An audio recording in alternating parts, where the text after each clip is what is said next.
Hey Google, set a timer for 7 minutes. Okay, 7 minutes. Starting now. Right, it's Saturday the 14th of March. That's from my journal. What sort of week have I had? Very up and down. I'm not in a place where I want to lose weight more than I want anything else. And it feels so stupid. And I need to do something about it. And all week I have whittled myself about gaining weight today, because I had a gain last week. I gained 2 pounds and went up to 9 stone 8 last week. And I've whittled myself all week about getting weighed this morning. And Joe said to me this morning, he said, you were on, I can't think of the term he used, but you're stressy. I could feel the stress coming off me. And I knew before I went to group that I was stressing about having another gain. And that's how my week's been. I am not 100% on plan. I don't want to be, or haven't wanted to be 100% on plan. Today I do, which feels better. But I feel like I'm playing Russian roulette.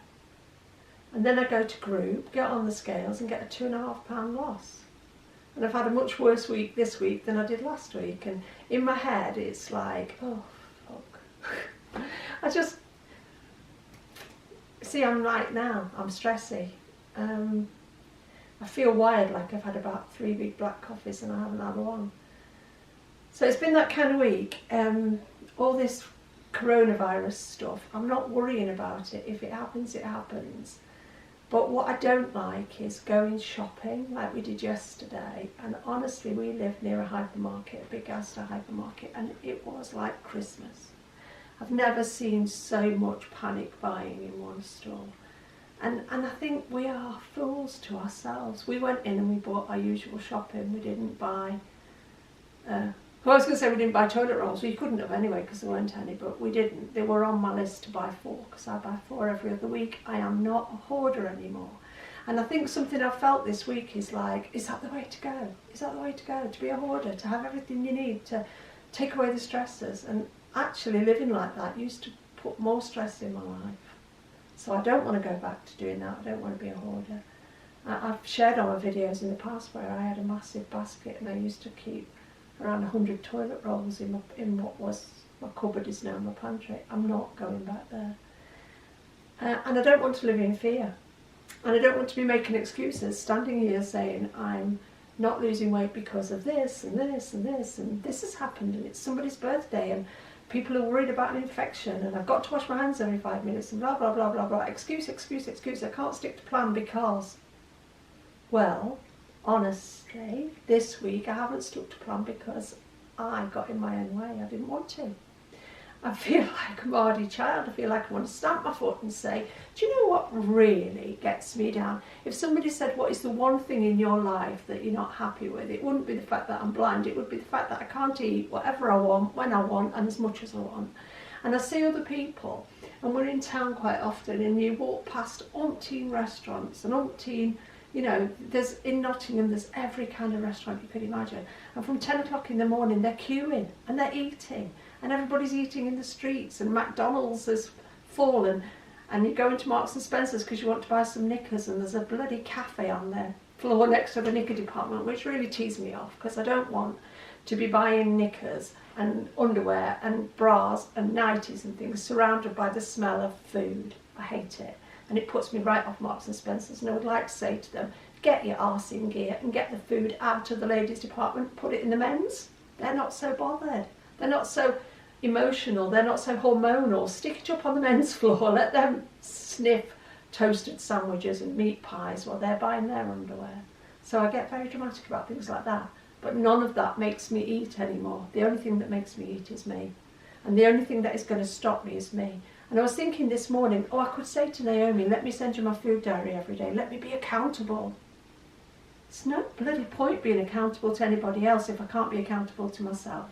I can't put any pressure on Joe to stop me doing anything because that's not fair. He is not my keeper. I can't put any pressure on all of my friends at group, all of my YouTube friends, all of my mates outside of slimming to stop me doing anything. I can only stop myself, and that's what I've got to do if I want to stay slim. Otherwise, yeah, eat yourself fat, Jane. Why not? You know, that's the easiest thing in the world, just eat yourself fat. and then, you know, turn around in 3 months' time and go, oh, woe is me, I weigh 12 stone. I know I could do that, but would it be the answer? No, it bloody wouldn't. And I know that as well. So today, you know, I've really, really got to sort myself out, and I've got to white knuckle it if that's what it takes, and I've got to go cold turkey if that's what it takes. But I've done this before and I can do it again. And I'm sick and tired of feeling sick and tired. I'm sick and tired of not sleeping properly because I'm eating chocolate. And I don't want to be eating chocolate. And yet the voice on this side of my shoulder goes, of course you do. Of course you do, have another one. And the voice on this side of my shoulder goes, you're going to be fat on Saturday. Is that what you really want? To get on those scales and have another game? And the voice in the middle of my head goes, oh, for sake, you two go away and leave me alone and let me just get on with being the way I was a year ago. I've done it. I've proved I can do it. I proved it works if I work it, and I need to just do it again. Or continue doing it. I mean, this morning, 2.5 pounds off, I weigh 9 stone 5.5. I am not ashamed of being 9 stone 5.5, the way I was very ashamed of being 22 stone. But it still isn't exactly where I want to be.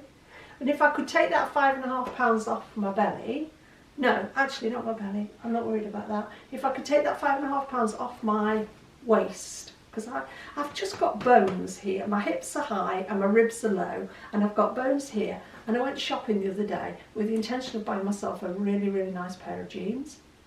Size 12 fit perfectly on the waist.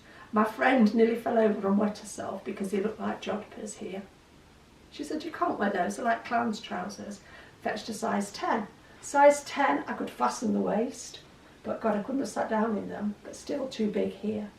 And I'm thinking, this is insanity. When I was a size 26, I could understand why I couldn't get clothes that fitted me. Now I'm a size 10, 12, 8. I need a pair of size 8 trousers with a size 12 waist. Anyway, that's time up. Stop. That's my ranting for myself for another week. Yeah, onwards and downwards. Cheers.